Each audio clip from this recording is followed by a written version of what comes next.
این ویدیو رو تا آخر ببین تا متوجه بشی که با ارزشترین پول دنیا نه طلا نه دلار و نه ملکه. با هم دیگه ببینیم. با ارزشترین واحد پول دنیا نه طلاست نه دلار و نه ملکه، فقط و فقط عمرته.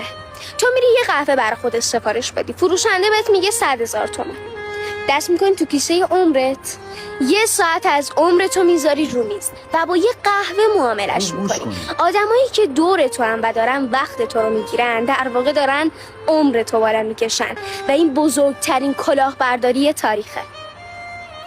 بدون که با ارزشترین دارایی تو کجا خرجش میکنی، چون وقتی به خودت میای میبینی که موهای سرت سفید شده و کل سرمایت رو از دست دادی. اونجا که مولانا میگه دلا نزد کسی بنشین که او از دل خبر دارد، به سایه آن درختی رو که او گلهای تر دارد. در این بازار عطاران مرو هر سو چو بیکاران، به دکان کسی بنشین که در دکان شکر دارد. قربون آبجی گلم برم من، درود به شرفه.